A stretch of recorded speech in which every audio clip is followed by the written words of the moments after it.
Just 3 minutes before the world expected a routine royal update, something unprecedented happened, something that instantly sent shockwaves through Buckingham Palace and beyond.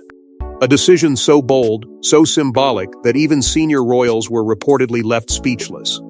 Princess Charlotte, barely a child in the eyes of the public, had just been chosen for a role no one saw coming. And the implications of this moment are far more powerful than anyone is ready to admit. Before we go deeper into what this really means for the royal family, make sure to subscribe so you don't miss a single update. It didn't arrive with warning. No quiet leaks to the press, no carefully staged build-up to soften the impact.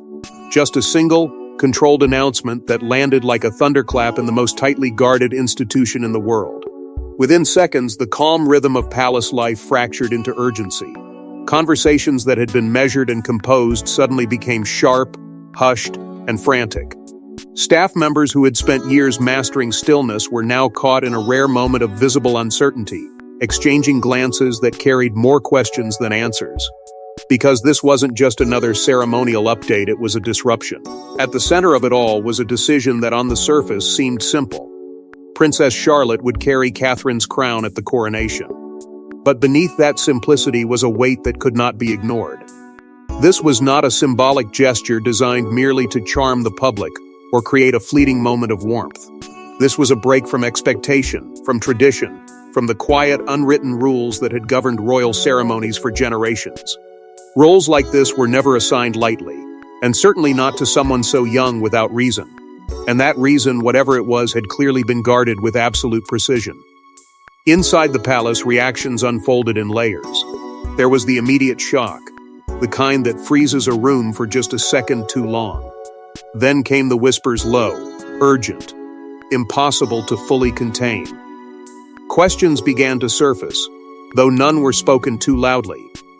Why Charlotte? Why now? And perhaps most unsettling of all, who had made this call, and who had been left out of it. Because in a structure built on hierarchy, every decision reflects a shift in power, whether acknowledged or not. What made the moment even more striking was the realization that this hadn't been improvised. The precision of the announcement, the timing, the absolute lack of leaks, it all pointed to something carefully orchestrated behind closed doors. Weeks, perhaps even months, of quiet planning hidden beneath the surface. Subtle signals that in hindsight had been there all along. A slightly different positioning during appearances. A growing confidence in Charlotte's presence that now felt less natural and more intentional. It was as if the groundwork had been laid piece by piece, waiting for this exact moment to reveal its purpose. Beyond the palace walls, the reaction was just as immediate, but far less controlled. The public didn't just receive the news, they felt it. Confusion mixed with fascination. Admiration tangled with suspicion. Because while many saw a touching moment between mother and daughter, others sensed something deeper, something strategic. A child stepping into a role that carried centuries of meaning was never going to be seen as ordinary.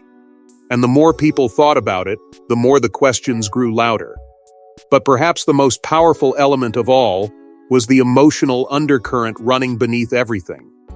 Because at the heart of this announcement was not just a royal decision, but a young girl being placed into a moment far larger than herself. A moment that would define how she was seen, how she was remembered, and possibly how her future would unfold. And whether she fully understood it or not, the weight of that moment had already begun to settle. But what seemed like a spontaneous royal decision begins to unravel into something far more calculated when we look at the silent forces shaping Princess Charlotte's path long before this moment. For years, the public saw Princess Charlotte as the cheerful, composed young royal waving from balconies, but behind the smiles, something far more deliberate was unfolding. Carefully curated appearances, subtle shifts in positioning, moments that, at the time, felt insignificant, until now.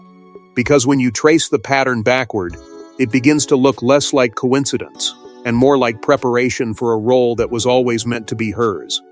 What once appeared effortless now feels orchestrated. Not in an obvious, heavy-handed way, but in something far more refined, quiet, intentional, and almost invisible unless you knew exactly where to look. Charlotte was never pushed forward in a way that would raise suspicion. Instead, she was gently guided into positions that carried weight without drawing attention to it. A step ahead here.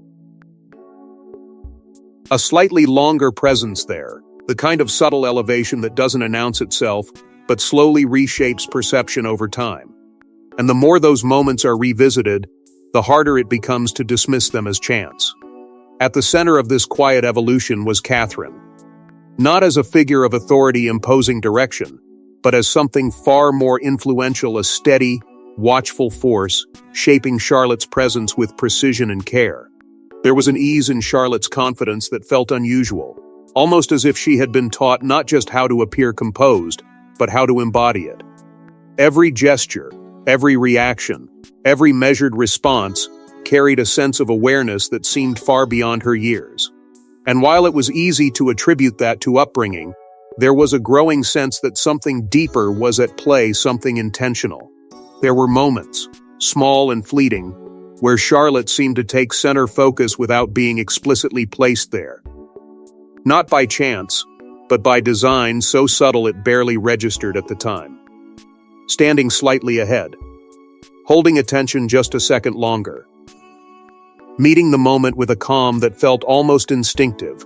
These weren't grand gestures, but they accumulated, quietly building a narrative that only now begins to reveal itself. A narrative that suggests Charlotte wasn't simply present, she was being positioned. Even outside the public eye, whispers began to circulate. Not loudly, never in a way that could be traced back with certainty, but enough to create a pattern.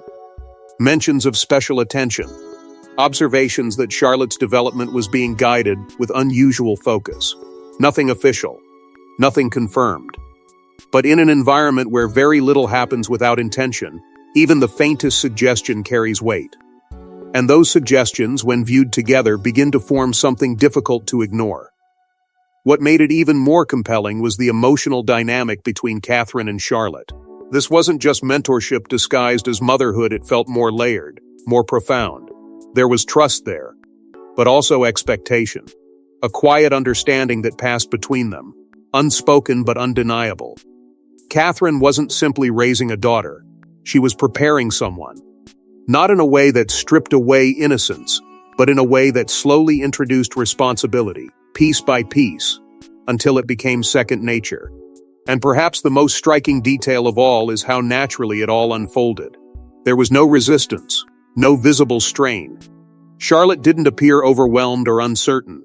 If anything, she seemed ready, though no one had ever publicly asked her to be. And that readiness, that quiet alignment between preparation and opportunity, is what transforms this from coincidence into something far more deliberate. Because moments like this don't just happen. They are built. And if Charlotte was being prepared all along, the real question becomes why now? And why at a moment as critical as Catherine's coronation? A crown is never just a crown. It carries centuries of legacy, silent expectations, and the weight of those who wore it before. But Catherine's crown, this crown, is different. It represents not just ascension, but transformation. And by placing it in Charlotte's hands, even for a moment, something deeply personal and possibly strategic is being revealed about Catherine's vision for the future of the monarchy. Because within royal tradition, nothing is ever accidental. Every object, every gesture, every placement carries meaning layered so deeply, it often goes unnoticed by the public, but never escapes those who understand the language of power. Crowns, in particular, are not simply worn, they are carried, protected, and presented in ways that reflect hierarchy, trust, and intention. To even come close to one during a coronation is to be placed within the inner circle of symbolic authority. And for Charlotte to be given that proximity, that responsibility, is not just unusual, it is quietly revolutionary. Catherine's position within the monarchy has always been defined by balance.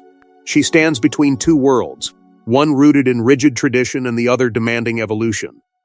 And unlike those who came before her, she has mastered the art of moving between them without appearing to disrupt either. But this moment, this choice, feels different. It feels deliberate in a way that cannot be softened or explained away. Because by allowing Charlotte to carry the crown, Catherine isn't just honoring her daughter, she is redefining what legacy looks like in real time. There is something profoundly emotional embedded in that decision. Not loud, not performative, but deeply personal. a quiet act of trust that goes beyond ceremonial duty. It suggests a passing of something intangible, something heavier than gold or jewels. Responsibility, expectation, perhaps even destiny.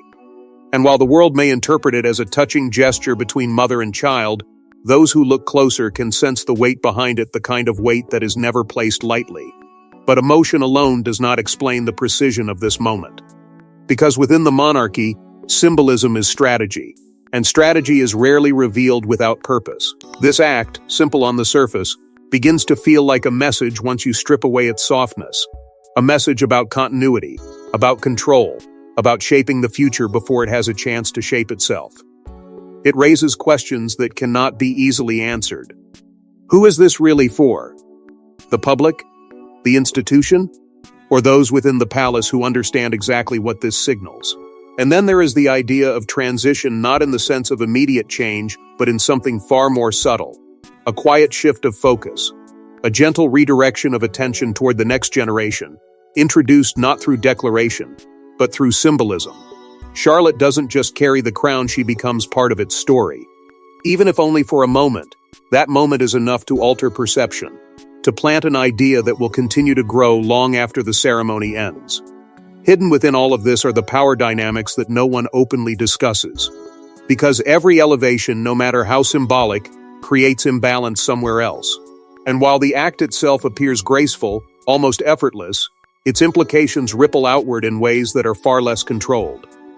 Lines are redrawn, expectations are challenged, and those who once stood certain of their place may suddenly find themselves questioning it. Because if this moment means what it appears to mean, then it is not just about honoring tradition, it is about reshaping it.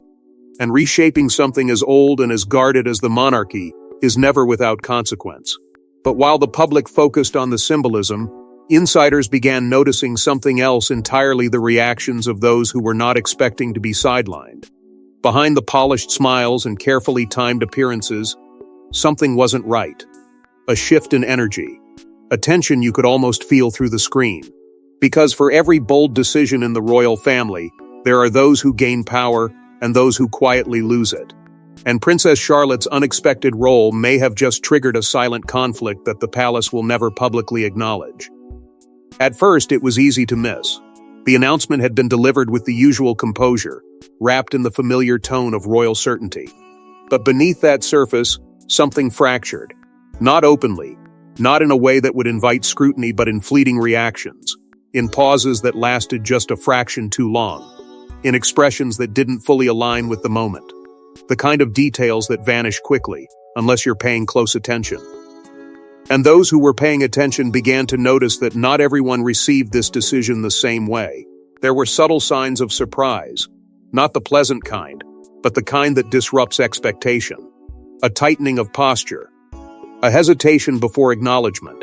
Small, almost invisible cues that suggested this had not been universally anticipated.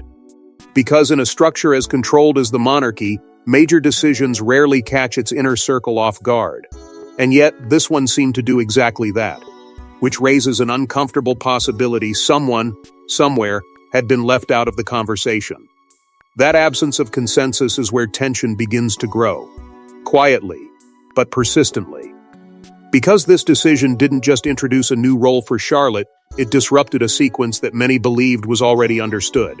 There are always expectations within the royal hierarchy, even when they are never spoken aloud. A sense of order, of progression, of who stands where, and when.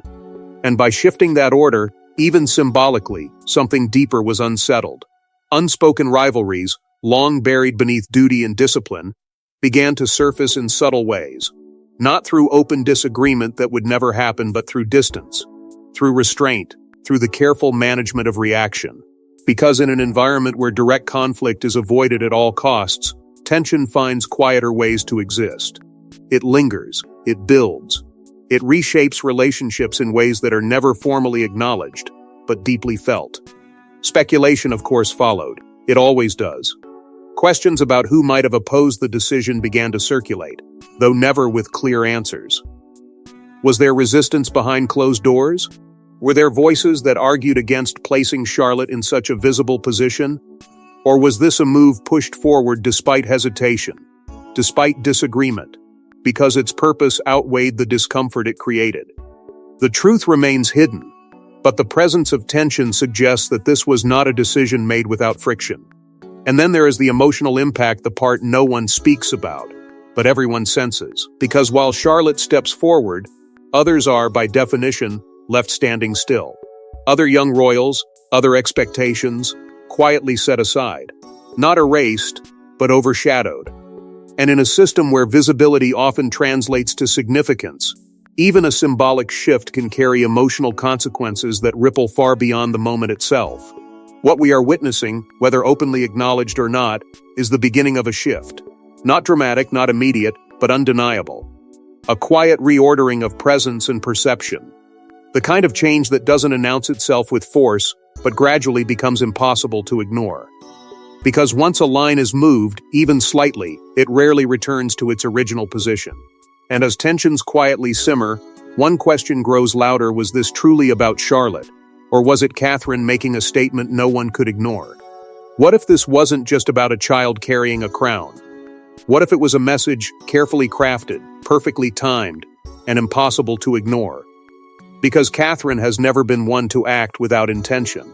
And in a monarchy built on symbolism, even the smallest gesture can carry the loudest message.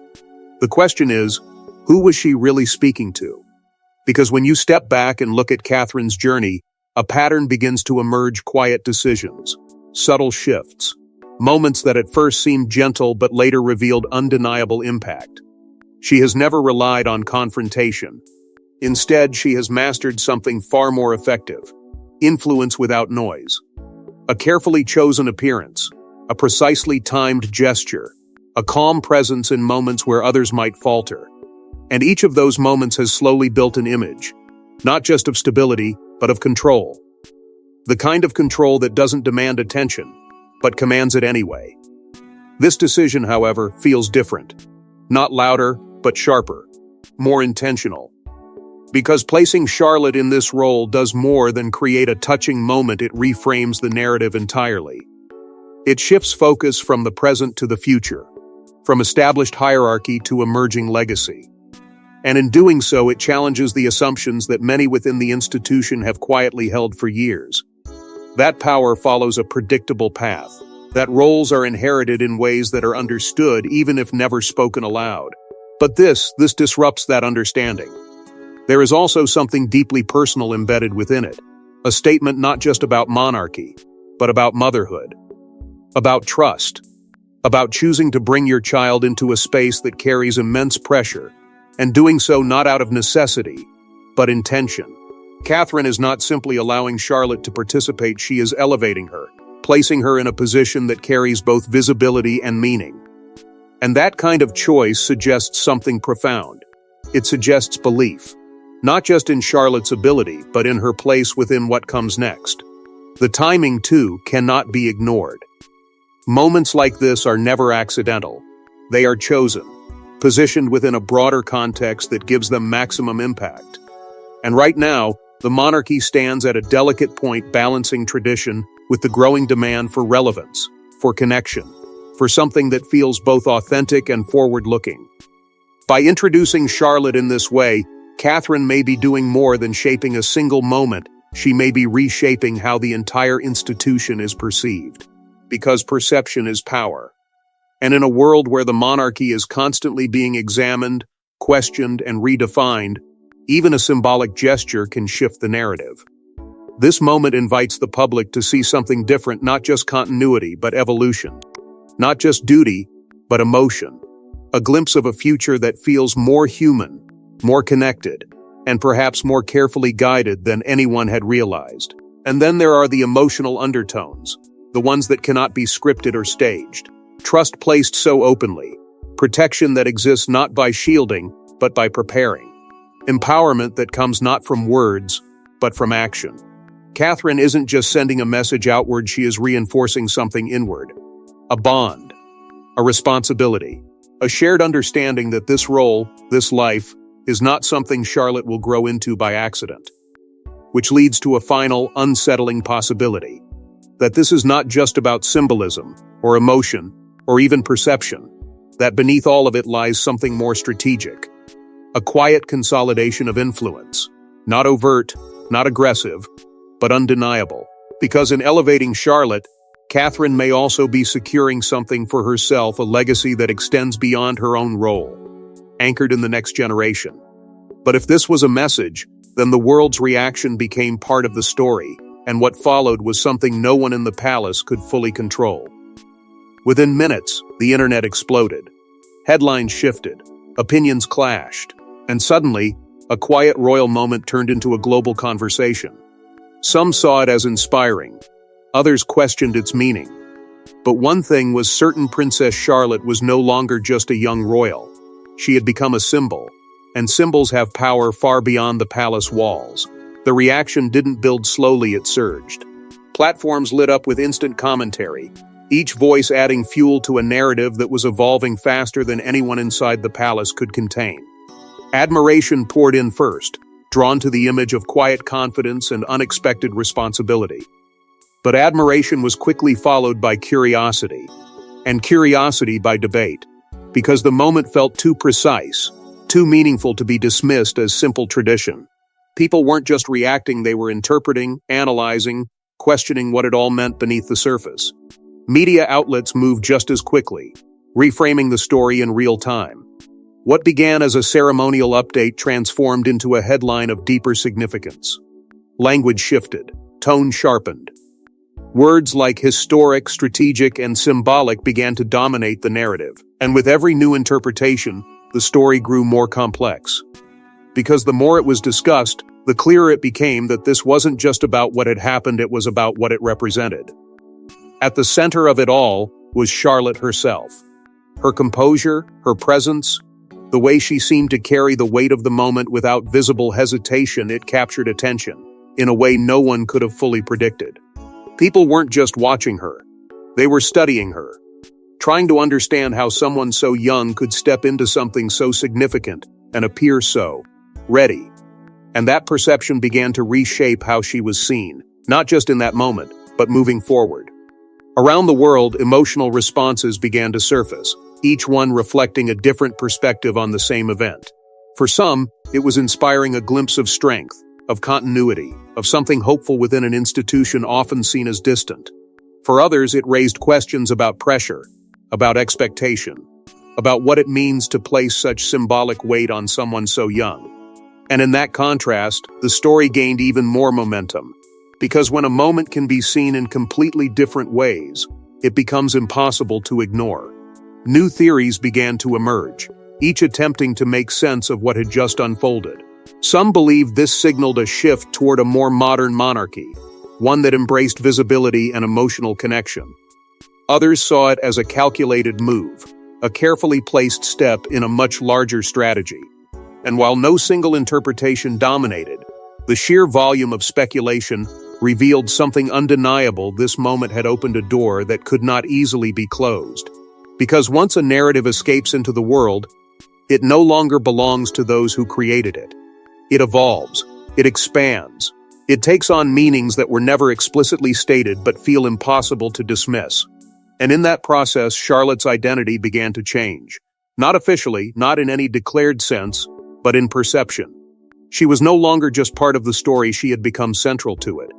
And perhaps the most significant realization of all is this: moments like these cannot be undone. They cannot be quietly absorbed back into routine or softened over time. They leave a mark, they redefine expectations, and whether intended or not, they create a new reality that everyone must now respond to. And as the world begins to rewrite Charlotte's identity, the real transformation may already be happening within her.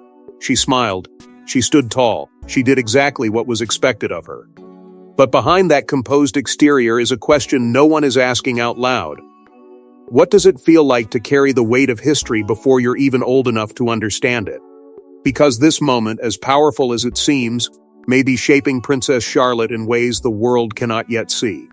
Because beneath the applause, beneath the admiration, there is something far quieter and far heavier taking shape. Responsibility, introduced not gradually, but in a single defining moment. The kind that doesn't ask for readiness, but assumes it. And while the world celebrates the image of confidence, what remains unseen is the internal shift that follows. The realization, however faint, that something has changed, that expectations have risen, that the path ahead may no longer be as open as it once was. Charlotte's composure has already become part of her identity. It's what people notice first, what they remember. But composure, especially at such a young age, often comes with an unspoken cost. It requires control, awareness, a constant understanding of how to respond, how to exist within a space that leaves very little room for uncertainty. And while she appears to move through it effortlessly, the question lingers, what does it take to maintain that sense of calm when the weight behind it continues to grow? There is a difference between participating in a moment and being defined by it. And this moment, whether intended or not, has begun to define her. Not just as a child within the royal family, but as a figure carrying symbolic importance. That shift may not be fully understood now, but it will shape how she is seen, how she is treated, how she is expected to behave moving forward. Because once the world assigns meaning to you, it rarely takes it back. The psychological impact of that kind of visibility cannot be ignored. Being watched is one thing, being interpreted is another. Every gesture, every expression, every step forward becomes part of a larger narrative, one that she did not choose but now inhabits. And within that narrative there is little space for mistakes, for vulnerability, for the kind of growth that happens quietly and without pressure. Instead, everything becomes part of something larger, something that carries consequences beyond the moment itself. Catherine's presence in all of this is both grounding and complex. She stands as a guide, a protector, someone who understands the weight because she has carried it herself. But even that protection comes with its own tension, because preparing Charlotte means exposing her, even if only slightly, to the very pressures she might wish to shield her from. It's a balance that cannot be perfected, only managed. And in that balance lies a quiet struggle, one that unfolds beneath the surface, away from public view. There is also a fine line between empowerment and expectation, between giving someone the opportunity to step forward and placing them in a position where stepping back is no longer possible. And while this moment can be seen as a gesture of trust, of belief in Charlotte's strength, it also raises a deeper question: how much of this path is hers to choose, and how much has already been set in motion? Because moments like this don't just pass. They linger. They echo. They become reference points that shape what comes next. And whether Charlotte fully understands it now or not, this may be one of those moments, the kind that quietly defines a future before it even begins. And just as Charlotte begins to carry this new identity, a final question emerges: was this a single moment, or the beginning of something much bigger? History doesn't always announce itself loudly. Sometimes, it slips in quietly, disguised as a single moment, a single decision. But years from now, people may look back at this exact moment and realize, this is where everything changed. Because Princess Charlotte carrying Catherine's crown isn't just a gesture, it's a signal. And signals like this don't happen by accident. Because what feels small in the present often expands with time, revealing layers that were impossible to fully understand in the moment. This decision, subtle as it may seem on the surface, carries the potential to reshape how the monarchy is seen, not just by those who follow it closely, but by an entire generation watching from a distance. It introduces something new, something more personal, more emotionally resonant, into an institution long defined by distance and tradition. And once that shift begins, it rarely reverses. The long-term implications are impossible to ignore. By placing Charlotte at the center of such a symbolic act, the monarchy has, whether intentionally or not, begun to rewrite its own narrative. No longer confined to rigid expectations, it now edges towards something more fluid, more responsive to the world around it. A monarchy that feels less like a distant structure and more like a living, evolving presence. And that transformation, once started, will demand continuation. At the heart of this change is Catherine. Her influence is no longer quiet in the way it once was. It is visible, undeniable, shaping not just moments, but direction. She is not simply participating in the monarchy's future, she is actively guiding it.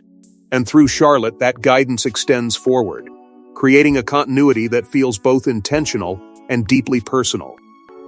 This is not just about legacy, it is about control over how that legacy unfolds. Charlotte's role, too, begins to take on new meaning. What was once a single moment now feels like the beginning of a narrative arc, one that will follow her as she grows, evolves, and steps further into public consciousness. She is no longer just observing the institution from within, she is becoming part of its forward motion. And with that comes a new kind of expectation, one that will shape how she is perceived and what is expected of her long before she fully understands it.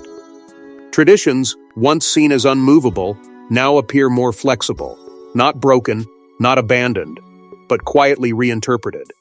And that reinterpretation opens the door to something far more significant, the possibility that the monarchy is not just preserving its past, but actively redefining its future.